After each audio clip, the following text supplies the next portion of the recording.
Hey folks, Nerdarchist Dave here from Nerdarchy. For nerds, by nerds, hanging out with my nerd here. Nerdarchist Ted. What's going on this fine Saturday afternoon? Hope everyone had a great Turkey Day. And next week's gonna be busy. We got PAX Unplugged coming up. Absolutely. You know, we actually banged out three videos for this upcoming Shut week. up, Dave. Shut your mouth. Shut your goddamn mouth, Dave. Okay. Just saying, we got our recorded videos for the week already done and out of the way. If you're looking for a game to watch later today, 8 o'clock Eastern Standard Time is session 3 of my RPG Crate game. So come on back for that, should you so desire. And I need 4 players, I believe, for my fan game tomorrow. I don't think we're going to stream it. We're just going to play unstreamed. We are going to use the Zoom chat. Seventh level characters, anything from Wizards of the Coast. You can have 2 uncommon magic items and like 750 gold to play with or something like that. But I need 4 players. And if you email nerdarchy@gmail.com today and get back to me, I'll take the first 4 people and they can be in the game with me tomorrow, 2 p.m. Easter time. There you go. So Sunday. All right, so we're going to be talking about the next D&D campaign. Ted just wrapped up a long-running 5-year game almost. Was it 5 years? Almost. It was pretty close. I mean, we started those games right at the beginning of Nerdarchy, and we are in the 5th year of Nerdarchy, so it's not quite 5, but man. But it was like 46, 48 sessions, something along those lines. You know, we spanned levels from 1 to 20. Yeah, and just doing that, because I mean it's the first time I've ever actually managed something like that. I've run games that have lasted a long session, but have not breached and not covered all 20 levels before. And there's a lot that I learned just from doing that. What'd you learn? I learned. He's like, I don't know. I sounded like some cool shit to say. I learned that I don't like running high level games. The power level of that you have to throw against the party, and thus what the party is able to throw at you, it's a lot to handle. And there's times that I'm like, all right, I need to properly threaten, but I don't know what's going to be enough, because when you've got the swing of that D20 roll, it's a lot bigger gap to fill. When I threw that Kraken at you guys, I thought, this was something you could handle. And we totally had it covered. I totally was going to whoop that Kraken's ass myself. If I would not have stopped it, not all of you would have lived. I think 2 of you would have teleported back to town, and, others would have been buried at sea, and that would have ended poorly for those players. Yeah, what are you going to do? But it was still fun, and I as a GM like, okay, well, sometimes you need to change some things. Sometimes you need to make some adjustments on the fly. Yeah, that was definitely the encounter that made me realize that as a dwarf wearing heavy armor, I needed the fly spell just in case someone submerged me at the bottom of the ocean. That's what I learned from that campaign. But I mean, looking back, there's a lot of things that well, maybe not a lot of things, but there were definitely things that I would have liked to have done differently. Some things that I would have liked to have added. I recently also finished watching the entire I finally finished getting through all of campaign 1 of Critical Role, and looking at my final combat versus his final combat. I realized that you're not Matt Mercer. Well, I am not Matt Mercer. I know and your players are not a bunch of nerdy ass voice actors.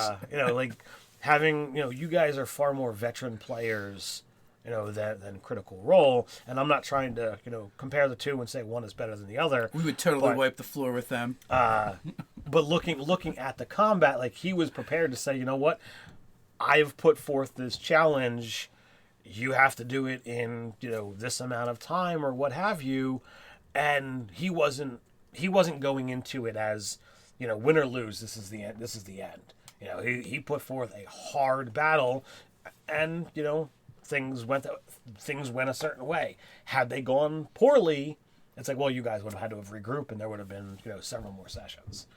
I went into the final encounter knowing that I could have done more. Had I, like any GM, I knew I could just add more and just destroy the party. As a GM, you always have that kind of power. I didn't want to destroy the party, but I went in knowing that this was the finale. I didn't go in with, this guy's gonna, have these escape options. It was a drag down fight. Nate did go easy on you. What cleric goes to 20th level and doesn't use their divine intervention? I'm so disappointed in him. Yeah. Well, what are you gonna do? I'm disappointed in Nate as a human being for not using divine intervention. I keep trying, and until I get to 20th level, it just never works. So I'm waiting to be the 20th level, and be like, bam, options. Give me stuff. Good fool who's going to answer you. Oh, jeez. Be like, Ted, do you want the really, really powerful option, or you want the other option? I was like, I'll take the powerful one. It's all tentacles. Ripping through a portal. Oh my God, what did I summon? All right, so, with the new game, obviously, we still need to figure out, like, how we're going to run it. Are we doing a streamed game? Are we doing an in-person game? And whichever way, who are the players? All of that still needs to be figured out. And I would like to be able to, figure that out and be able to start a session 0. But regardless of what type of game, people are, the players, once we have them, once they say what they're kind of looking for, I've already got ideas, that I'm looking to run. I've been really inspired by the Simic Combine, Conclave, something along those lines, from Guildmaster's Guide to Ravnica. And some of those elements are going to be heavily favored or flavored in my next session. I've got stuff working for the last, pretty much since we started reading it. And I'm really excited with the NPC that I've already got, in the works. And I'll be, using that with elements that I've, learned from, running the last campaign. And then there's some elements that kind of speak to, what we want to do with the campaign world that, you and I have, talked off camera about, entering into some new emerging powers. Yeah. So, with my game finally wraps up, mine's a bit behind yours though, for numerous reasons. But when mine wraps up, I'm thinking about returning to the Dragon Veil, honestly, if people are interested in playing that game. So you said, some new threats. So what are you thinking? Is it stuff you can reveal, or is it stuff that's going to happen early on or later? The thing about doing a kind of campaign and giving some, agency in putting forth emerging powers. Here's a little bit of a reveal for you hardcore Nerdarchy fans. Years back, we're going to jump in the Wayback Machine. Nerdarchy entered into the competition during 3.5 for the design a campaign setting. Now, as we can see over here on the shelf behind me, there's all these Eberron books. None of them say Ulthganya. We didn't win the D&D competition. We are not Keith Baker. Maybe in an alternate reality, we won. And we are Keith Baker. With the hat. With the hat. You gotta get the hat. We only have one, though. We have to share it. We keep passing it around. Like, whoever's speaking must wear the hat. Michael Francis Jr. just gave a super chat. Oh, thank you. Thank you very much, Michael. But, when we entered that competition, we spent, weeks collaborating and coming up with the stuff and really, putting forth this effort. And then you wound up submitting a design for a realm that you kind of came up with. And then we later played in that realm. And there were a lot of fun things that we did there. And we've talked, behind the scenes about that realm, Shattered Realm. Yeah. And we've talked that... No, it's awesome. The game we're playing right now on Savory Dice, Kara Stone's Guy's World is essentially that world that it blew up, but they used magic to like pull it together. So there's all these different stratospheres of floating islands and stuff. Which was the kind of the idea for Shattered Realm. Right. Except for the only difference was there was no magic that saved Shattered Realm. It's just it blew up and then it was just like floating islands and concentric circles that kind of like worked their way outwards and just floating in what I called the ether. Right. So I wanted to see, like, all right, in that world, there are the Sorcerer Lords and the Ogre Thanes, which have, this vast amount of power. And, they're the ones that kind of control things. So I was thinking, like, all right, well, what if we begin having an element of this game where these beings, these sorcerer lords, are gaining power and gaining followers, and see what the players wind up doing with it. You introduce the ogre thanes, which to me are probably souped up ogre magi, and okay, well, what happens there? And we begin playing with it. Now, the Shattered Realm that you created and we played in might not be the same Shattered Realm that we eventually get to, but by having these things that have already been, ideified in the past, we can play around with them and see where things go. And I just thought I was inspired by those, as well as some of the other elements in Ravnica that I wanna touch on. So like that's base concepts, but without the group together yet, without putting down a session 0 and seeing what kind of game people are interested in. I want to jump to the other side of Kretschmer's belt. Maybe at some point in time, later in the game, we might cross the belt and wind up in Griffin Gaff or Drowlic. But I want to work on a whole new area and not touch the areas that have already been explored. So I think the original Ogre Thanes, I don't know where we'll go in the future, were basically this floating island chain, archipelago. Yeah, that's the word I'm looking for. And it was like I was going to theme them very much more like Aztec. Okay. Based off of Aztec mythology. And as far as the visualization is where I was going with those guys. But were they ogres or ogre magi? The rulers would be like ogre magi. Okay. Yeah. All right. So that's the way I kind of saw them as well. Because let's face it, ogre magi, the Onis, they're pretty darn cool.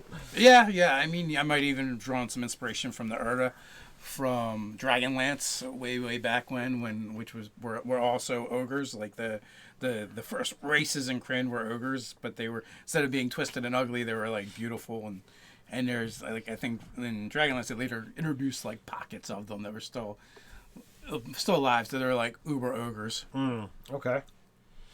And then we had there was the Psi Lords, which were basically Psionicis, and they could kind of control a large swath, and they were at war with the Sorcerer Kings, and then both of them kind of frowned upon arcane magic that was learned, like wizards, right? It was actually considered witchcraft and working with demons and devils.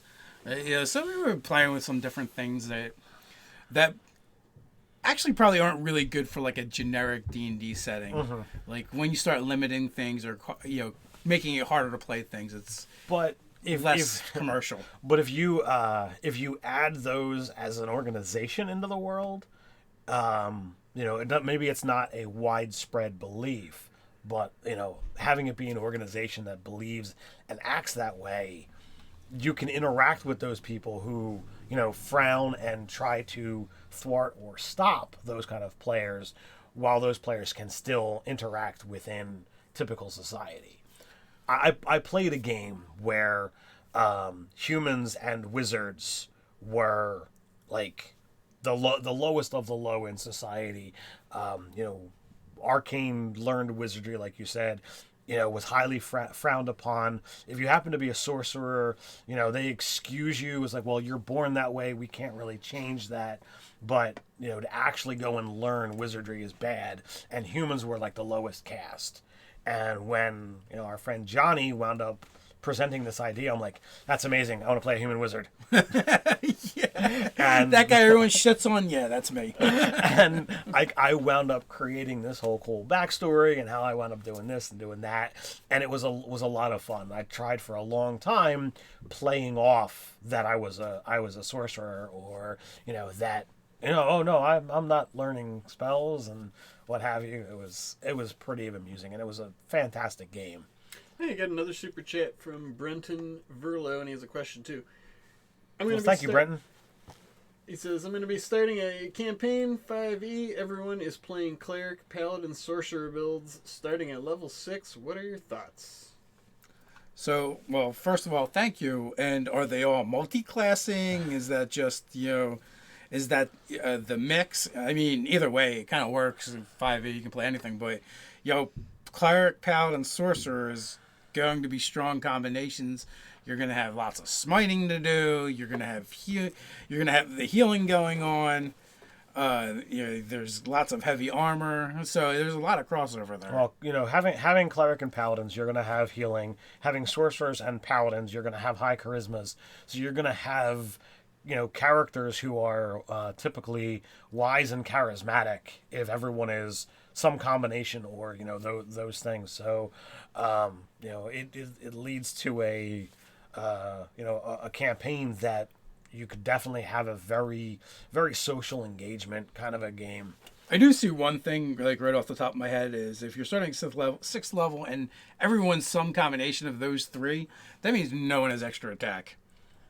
And depending on how you divide it up, you're going to get you might not have access to your meta magic yet as a sorcerer. So yeah, I guess it's all in what subclasses you go with and what the splits are. But yeah, I see some things being given up as well. Absolutely. He did it clarify. He said they're all multi-class with 2 levels in each. Oh, jeez.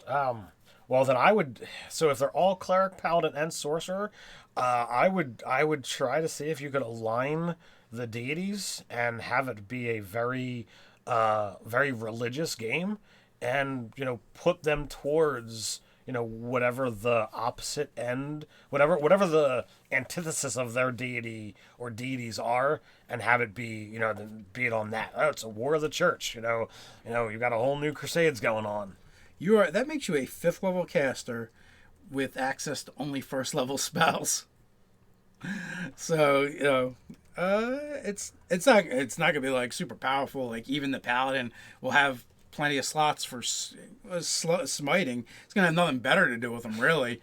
Because you're gonna have access to third level slots, and second level slots, but you only have 1st level spells. So you're gonna need to focus on spells that are pumpable, or you're just like, I'm just going to be smiting and 2nd level. It's sorcerer. Do you even have your meta magic yet? Like, you get sorcery points at 2nd level. Yeah, but you can't do anything with them yet until 3rd level, I think. Mm-hmm. But that's still an extra 2nd level spell slot. It is, so you can kind of like play with the points, but interesting. I wonder what prompted that. There was a question earlier from Cthulhu Kid. He said, "What did you all think about the D&D Magic crossover?" I liked it. You know what I liked the most about it is they didn't just regurgitate one of the settings from previous. It's like I throw up a little bit in my mouth when I hear people crying about, "Oh my God, they didn't bring back Dragonlance or Planescape or Greyhawk." I'm like, there's so much lore and information out there. We don't even need them. They don't need a 5th edition version to play it in 5th edition. Eberron definitely needs some things. Dark Sun needs some things. Spelljammer, you can play it without it, but support would make it a lot easier. But those other settings, I don't feel like you really need anything. You need 2 pages, right? And you can probably bash it together from all the lore. I love Guildmaster's Guide to Ravnica. I am heavily inspired by some of the stuff that's in there.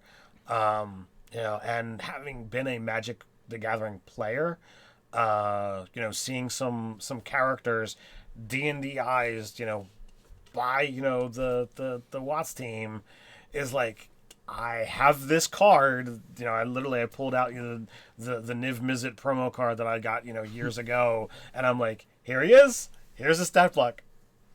It's like Kid at a Candy Store. It was.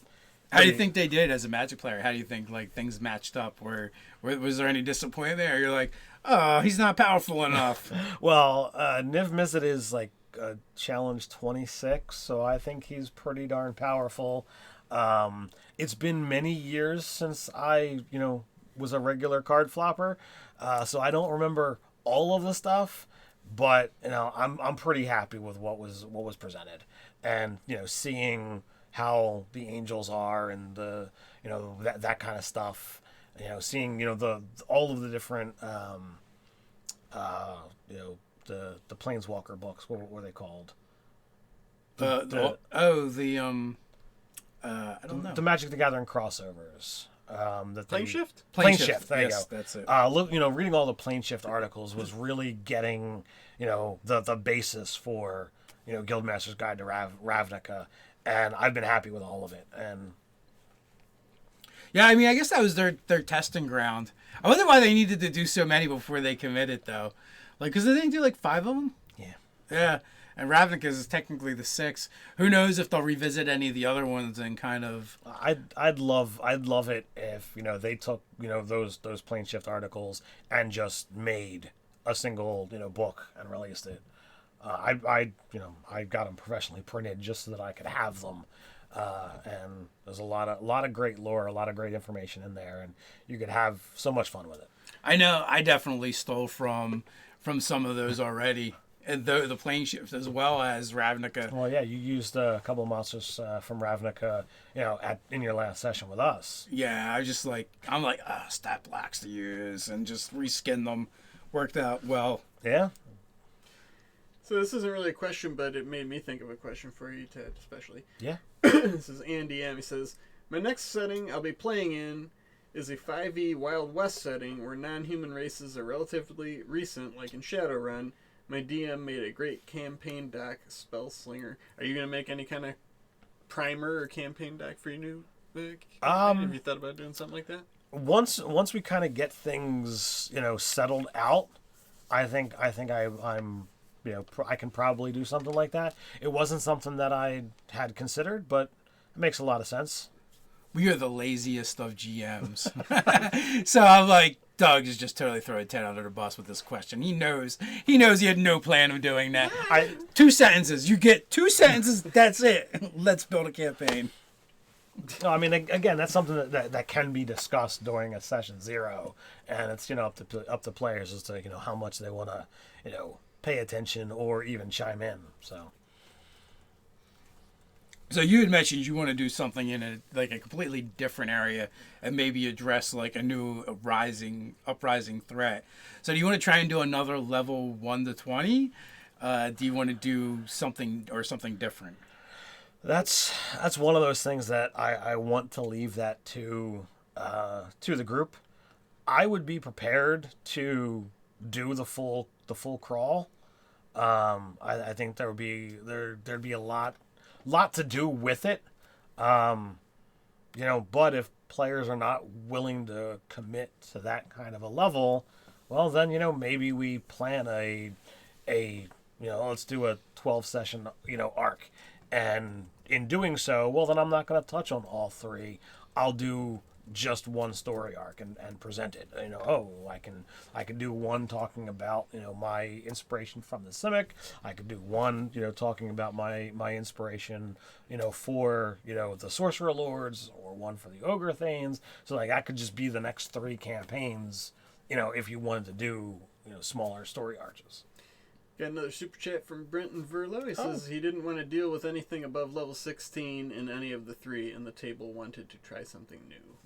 He was the cleric, paladin, sorcerer guy. Well, thank you for the super chat. That's awesome, and that is one way to stop anyone from getting to any of their their level caps. What do you call Capstones? Them? Capstones. Abilities, yeah. But like looking at that kind of game, I mean that would be a lot of fun. To see how players are making characters that are different and stand out when, to start, all of their levels are the same. I mean, I feel like there's a lot of room for it. Oh, yeah, absolutely. Thanks for the super chat. Whether you want to dragon flavor or celestial flavor, or wild magic flavor, depending on what sorcerer origin you're going, what oath you're gonna go with, and with the cleric. I mean, cleric has basically one of the largest selections in the game, so that's very helpful, especially if they're going to go different with that. Paladin, there's quite a few routes you can go, and Sorcerer Origins as well. So there's definitely some wiggle room to make them different. And also too, like if they're all playing different races and different backgrounds, I think there's more than enough there to make unique characters. Yeah. When you were saying dragon, I thought you were talking about dragon as a dragonborn, not draconic sorcerer. So both double down. Sure, why not? Take the domain of hoarding. Let's see. Michael Francis has a question. Have you guys, and he's including chat in this, had any luck finding a good team of players at a game shop? He needs more players. I've gamed at a gaming shop, but it was something where I was invited to an already established group, and stole some of those members. I stole one of them. We played with Mike too. Oh, that's true. So it depends upon what you've got going on in your area. Figured out which members you didn't want at your table. Well, I mean that can happen too, but it's one of those things that trial and error is always a thing to do, and if you have a gaming shop and there's a board where you can post, put up, looking for group or looking for players. And for in-person games, or there's always the internet. There's plenty of virtual tabletops out there that you can plug into, and there's we find groups that way. But yeah, we've never really done a whole lot with finding members that way. I know Ryan, has done some of that. He's also put together groups through like Craigslist ads, which it worked out okay. I mean, we even had one of those players, get assimilated into our group for a couple years, and he used to travel pretty far to come play. I would say we've had different levels of success. We've been kind of blessed to always have options, to always have people who are willing. I don't know if it's just like the D&D density of the area happens to be higher than some areas. Well, we live on the East Coast in pretty population heavy areas, so that just sheer numbers helps. And then living close to Philly, there's tons of game stores in Philadelphia. I mean, you're only like 20 minutes away, 15 minutes away. Even from the location where you're at now, there's a couple of game stores within 15, 20 minutes. So at least 2 or 3, I would say. There's 2. There's Tiki Tiki and the comic book store. Don't you guys have your own table at Tiki Tiki? We do. We do. The rumor is that we have a table there. I've seen it. It's there. Ted has blessed it himself. Ooh, here's a good question. How much smoke and mirrors should I have in a mystery-themed game? And that's from Fabius Maximus. All of it. Have them all. All the smoke and the mirror. If the idea is to do a mystery game, like every time they think they've got the answer, they don't, and they have to figure out why. And when they finally get it, that's when you end the game. That's when it's finally over. So you get to slowly have them work around in this big concentric circle until. I would use some red herrings. Some things I might even change things. Like if the players come up with some cool ideas and hypothesis, I may circle back to those. And even if it wasn't my original idea, I might make it my idea because players are gonna like that. They're gonna like to solve things. I wouldn't want to pull the carpet out from under them too often, or they're just gonna get frustrated and not feel like they're a part of the story. So you're gonna definitely want to include some victories, or at least some half victories in there, to keep the mystery kind of going and to keep them feel like they're accomplishing something and they're making progress in the story.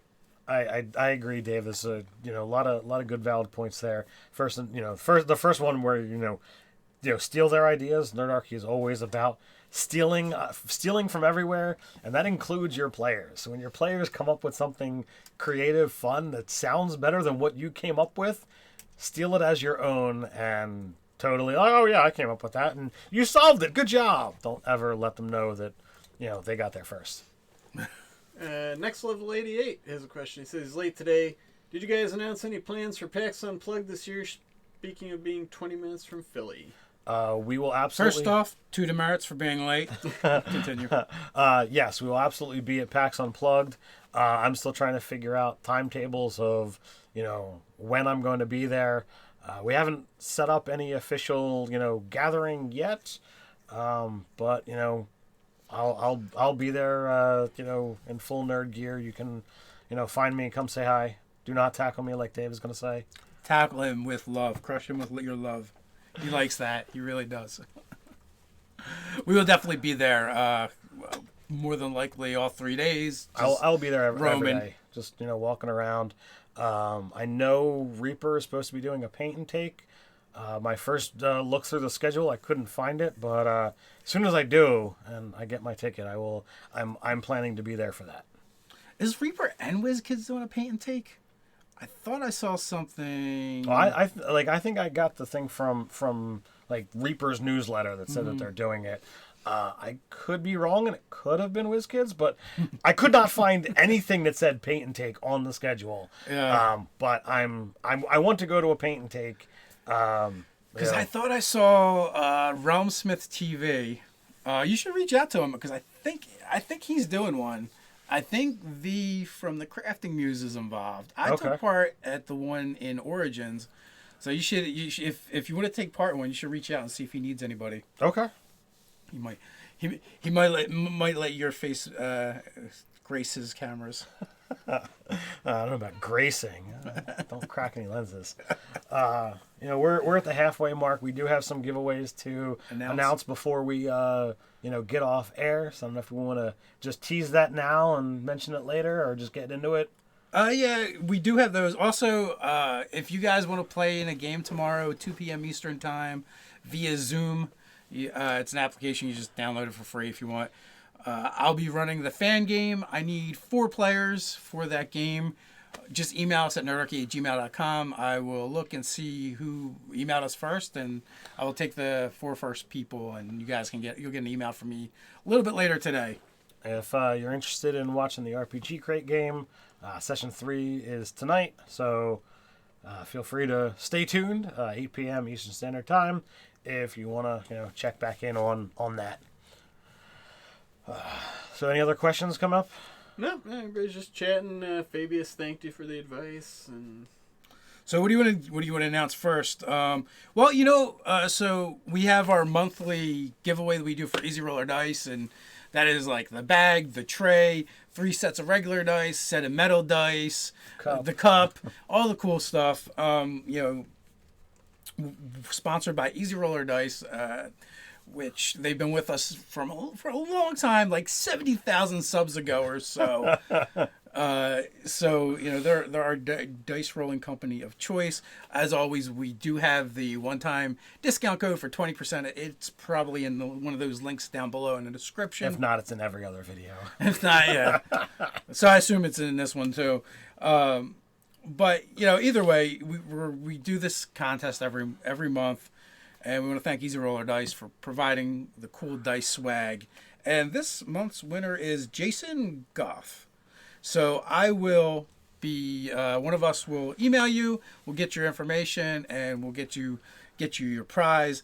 And then we recently partnered up with Vallejo Paints and Pace Setter Games and Simulations to do a really cool giveaway where we basically have former intern Jake, he's done with his internship with us, but he painted up some minis for us. We're taking those minis, we're kind of telling a story with it on social media, launching them out there. Then we do a video based around that. So there's a painted mini that intern Jake did an amazing job. The sculpts are from Pace Setter. The paints are from Vallejo. Both of which have combined to partner with us to do this awesome giveaway. We're going to give away the paints, an unpainted mini, as well as the painted mini. So I've got the unpainted mini here. Jake still has the painted one. And it comes in a sprue, so you've got the body and arm and the head. So you will have to kind of take it off the sprue, put the whole thing together. And assemble. Disassemble, John. But you've also got a stack of paints from Vallejo. Each box has got 8 different paint colors in it. all themed kind of towards what I picked was a good color scheme for the particular mini, because there are different sets that are here. But 24 paints. That's, if you look at the average set of paints at your craft store, you're looking at like $50 to $75 worth of paints alone. So Sean Roberts is our winner for that one. So we'll be reaching out to you. Congratulations to our 2 winners. Hopefully you enjoy. I don't see why you wouldn't. I think they're amazing prizes. And we want to thank all of our sponsors for making this possible. Easy Roller Dice, Vallejo Paints and Acrylics, Pacesetter Games and Simulations.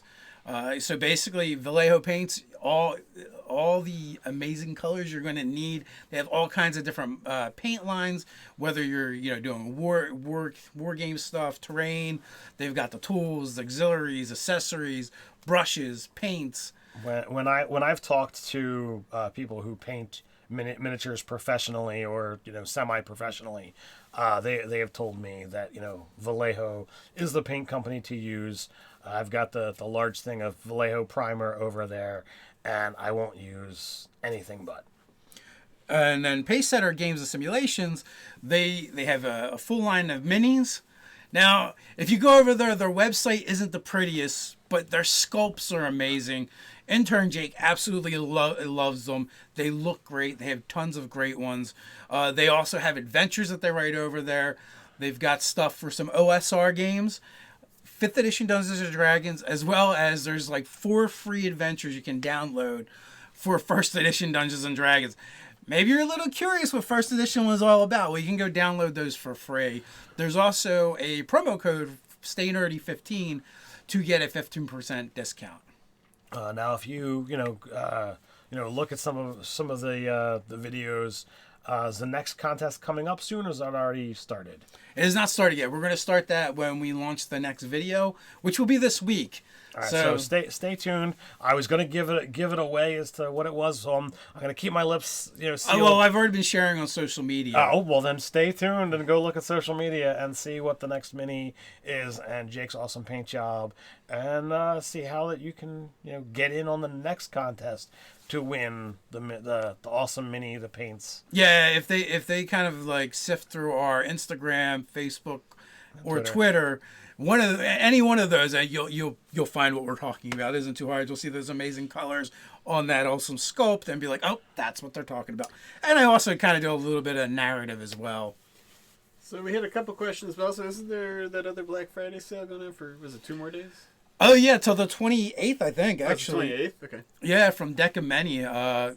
You can go download Humblewood for free, which is a really cool adventure about bird folk, various bird folk. But they also have like a killer sale where they're like 50% off on a ton of stuff, and there's also a promo code to get an extra 5% off. If you look at our, I think it's Nerdarchy 5.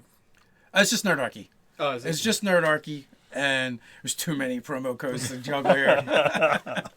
We need a cheat sheet written on the back here. Yeah, we definitely need something. I mean, we got like a 2-time promo code for Frog Eye Games, which is like 30% off. We've got the 15% off. We got the 5% off. We got the 20% off. So, we're really grateful for our sponsors for hooking you guys up. Absolutely. All right, so the one lazy guy, circling back to the Guildmaster's Guide, what other things would you all have liked to have seen in the book, like subclasses, races, spells, monsters, etc.? Well, I mean, we got all of it, so I wasn't really expecting for any more than You've got a free adventure in there, too. Yeah, there's a free adventure tucked away in it. I didn't really have any expectations, only because I'm not an MTG guy. So I was just happy to see like a brand new take on a D&D world.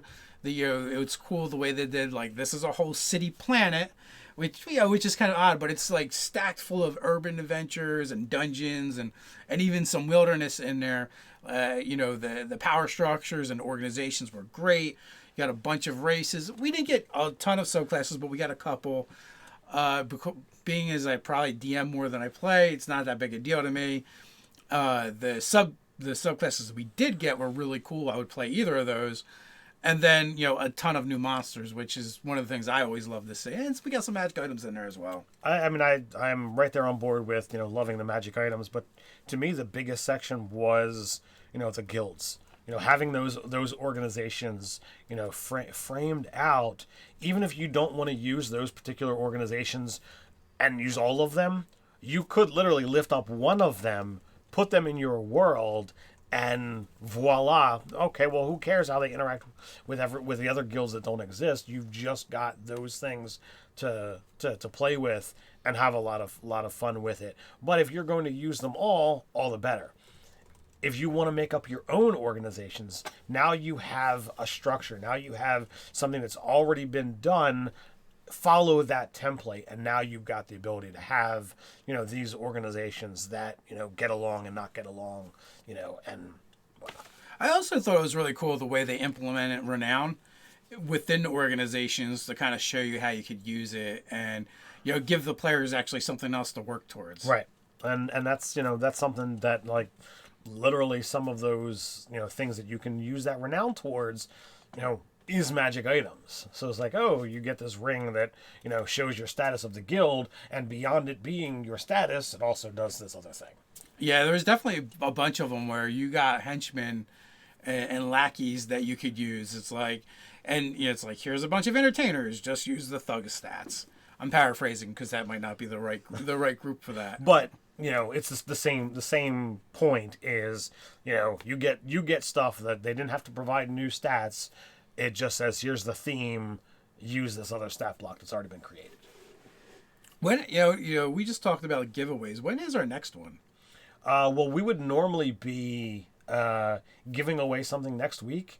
But if we're going to be walking around PAX Unplugged, we're probably not going to be doing the live thing. We're not going to be doing this. So, heads up. Don't go looking for us next Tuesday. Surprise, sucker. Or next Sunday. Saturday. Forget my days of the week. 2:00 next Saturday. Don't come looking for us. We'll be wandering around the convention. Or come look for us. If you happen to be there. But the good news is that gives you a full extra week to get in on the Nerdarchy Patreon. And what does that do for you? That gives you an entry into our monthly giveaway, which is different than all the giveaways we just talked about today. That is where you either mail us an entry, or if you just happen to be a patron, we automatically enter you in that particular giveaway. And we give away like a bunch of RPG swag, board games. It's usually like anywhere from, the prizes can range from anywhere from $50 to $300, as the case may be. The $300 is a little rare, though. Yeah, well, we just did it twice, so. Yeah, but on average, it's like usually like $50-ish, so. Let's see. There's several other questions. Here's one. What are your thoughts on Vecna as a big bad for a campaign? Ted, you probably have thoughts on that, especially if you just watch Critical Role. Well, Vecna as a big bad could absolutely be used. And given the amount of lore and magic items attached to him, literally, well, they're not attached to him. They actually got detached from him. But they could be reattached. You can do a lot of fun with it.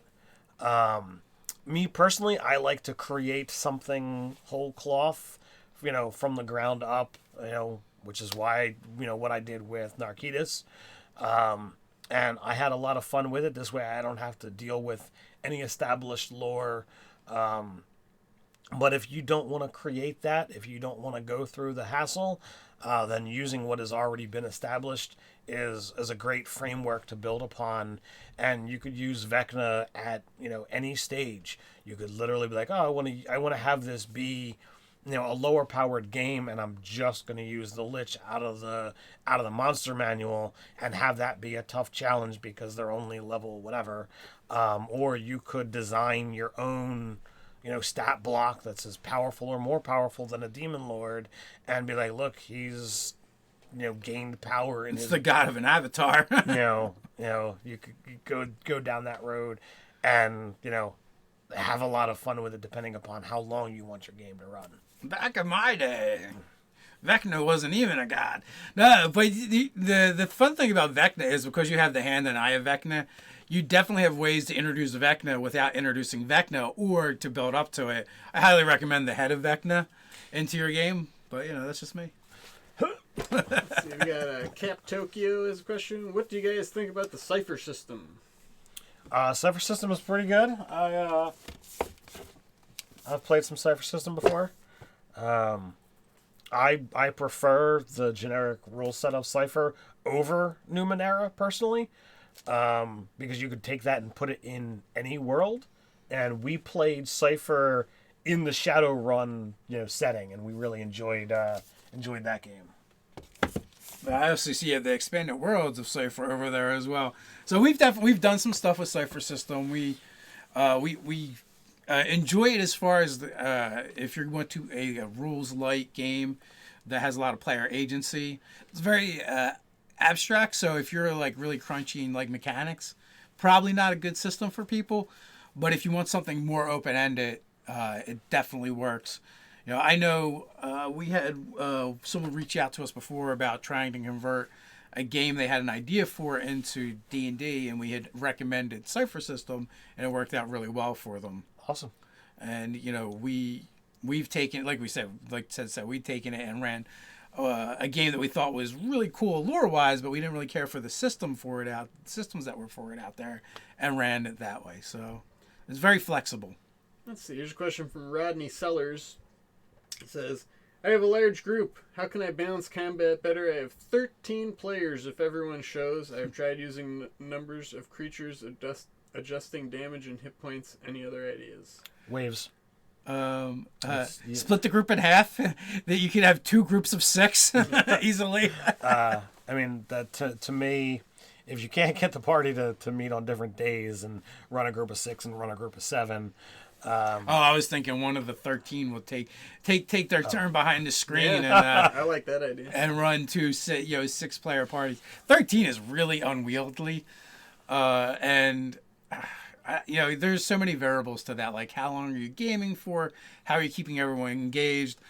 If at the very least, I would recommend some assistant DMs in order to try and keep things moving.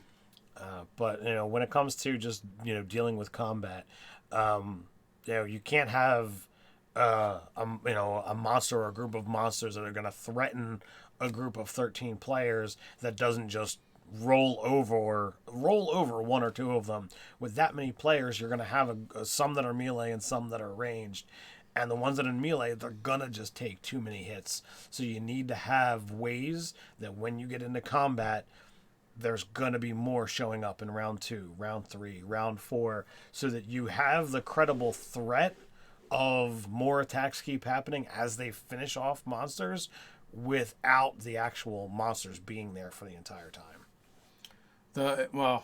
I think the mob rule would be very useful from the DMG, but maybe you should use it on your players instead of the monsters. Yeah, have them don't use 1 Tarask, use 3. Could have the players come in waves. There you go. Here's another one from Captain Tokyo. What do you think about diceless games like Amber and Lords of Gossamer and Shadow? I've only played 1 diceless game. What diceless game did you play? Dawn Phoenix Command. And how did that go? Good. It worked well. It was more resource management than anything. I know there are plenty of diceless games out there. I don't think it really matters. It's it's just another way to resolve the conflict. There's some are resource management, others is that's your randomizer. So, it's like anything. What kind of game do you want to play? I don't think it matters. I haven't played a diceless game. I mean, I like rolling funny shaped objects. I don't know, drawing cards can be fun too. That's true.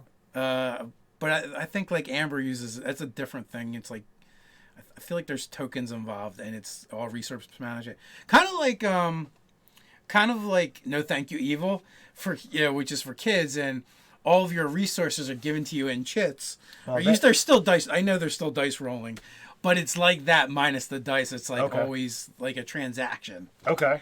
Well, I mean that was something that was really good for my kids of being able to I have to hand this chip over to have a better chance of succeeding.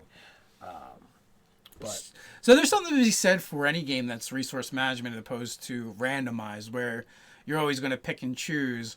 I'm sure there's other things that are difficult about that for the GM, of knowing how to pace things so that you're not just depleting their resources. It seems like that would be kind of an easy thing to do, and make sure that there's things built in to get their resets. right. So if your players are buying in and they're okay with using that rule set, then by all means go for it. So we're getting down to the last 10 minutes. Any other questions that anyone out there have? I think it's funny because Rodney's like, I didn't intend to have that many players. It just happened. Yeah, that's crazy. 13 players is a bit rough. We've been at a table where that's happened, but the DM was a little bit crazy and killed almost all of them in one go. That's how you fix that problem. But I ran for a number of sessions with 9 players at the table, and that was tricky. So it takes a guiding hand. You have to be careful that your players aren't getting bored, and if they're not all engaged in what's going on, then you've got to be careful. And I know that the group that I've played with, or the people who came to my game, there was a mix of those who liked combat, those who liked exploration, and those who liked the social interaction. And it's tricky getting all of that in there regularly and not having, I only care about combat, so this other stuff, I'm just going to sit here bored for 2 hours. And sadly, it's happened. Yeah. Here's a question from Juxtaposed Stars. If a DM misses a session, what are some good one-shot ideas that a group of players with limited DMing experience could try?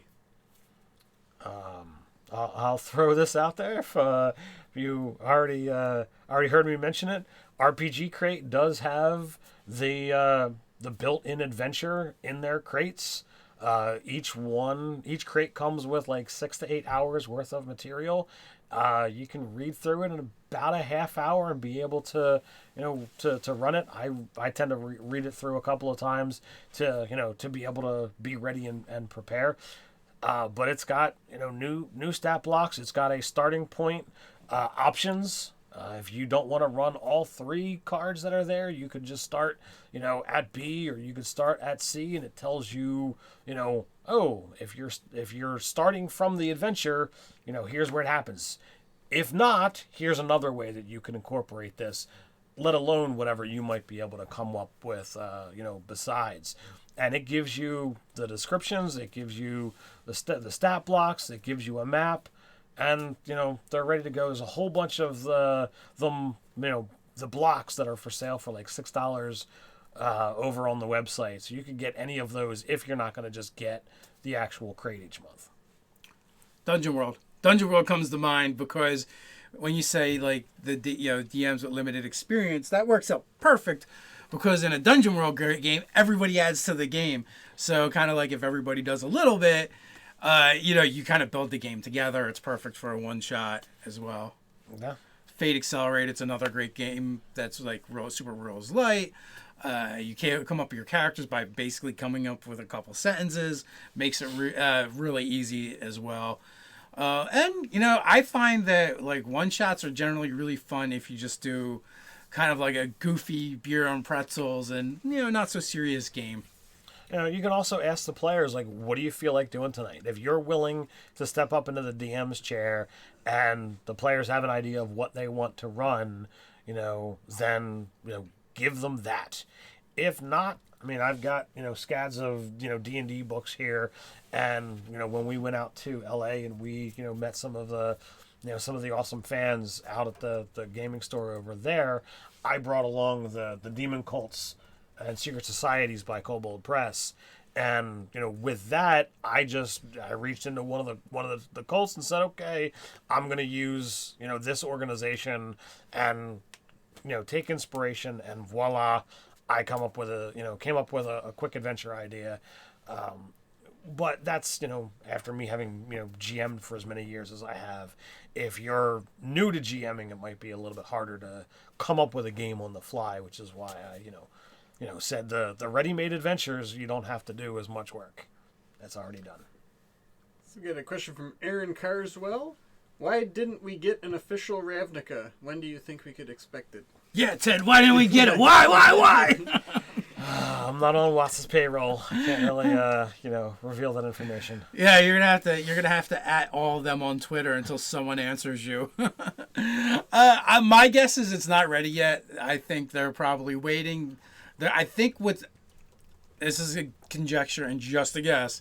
I think when it's done, they're just gonna put it in the Wayfinder's Guide to Eberron and add it to that document. So if you already own that, then you'll re-download it and you'll have it, or it'll be an incentive to buy it. But my understanding is they plan on doing another pass on Unearthed Arcana before we actually get a final one. So it might just be timing, or it might just be that's not where they wanted to put it.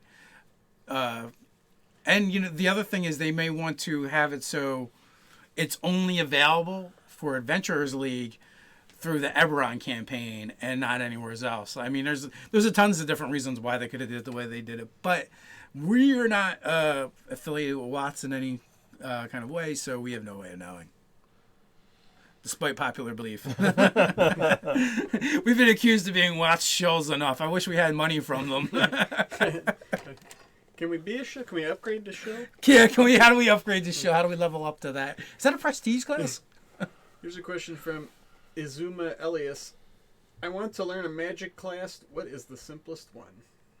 You want to learn a magic class? First sign up at Hogwarts. It doesn't matter, man. Anyone you want to play, just play it. That's how you're going to learn. You're going to screw up and you're going to suck and make mistakes and anger your party, but that's okay. Your brother suggests Warlock. Dave. My brother? Yeah. It's a terrible choice. You're dead to me. No, Warlock would make it easy because you do not have a lot of options or choices in that regards. But I am makes it harder, I think. You think so? Well, if you pick your spell and once you're done, though. Yeah, but you got like that one spell. And it's like, do you really learn magic using from having one spell? Yeah, I mean, honestly, I would read through your options and find one that speaks to you that you want to play, and then talk to your fellow players and say, like, look, I want to be a cleric or a sorcerer or whatever. Can you help me? And if you're gaming with players who are familiar with the system, I'm certain they'll be willing to help you out and guide you along the path, and you'll learn how to do a spellcaster. And hopefully if you start the game at level 1, that will reduce a lot of it. I wouldn't recommend be like, I've never played a spellcaster. There's a 20th level game. Let me jump in as a wizard. That'll be a little tricky. I mean, you can try it if you want. But, starting off at first level, I don't think any of them are, so cerebral and beyond the ken of us mere mortals that you're not going to be able to figure it out. You'll be fine. So, with that, we're getting close to the end. So, any final questions? No. Just as a reminder, if you're interested in PAX Unplugged, come look for us over there next weekend. And sadly, we will not be doing the live chat next week. Thanks to, again. Although, if you find us at PAX Unplugged, we can chat with you live. There you go. Bam. Thanks again to all the sponsors of all the awesome, contests and giveaways and stuff that. There's at least one more contest where we're giving away Mad Mage and Ravnica in the description. So if you haven't entered that, you can go enter it. I know some people complain because one of the entries is watch the video, and that we did it on, and it's a long video, and some people may have already, but we give you like 10 entries for watching that video. It helps the channel, and it helps the channel. I don't know where I was going with that. But anyway, you can check the description. We got all that good stuff down there. We got the Kickstarter corner down there. We've got, the articles that went up on the website. We've got the videos that we put up this week. So all that good stuff. With that, we're going to get on with our Saturday, and until next time, Stay nerdy.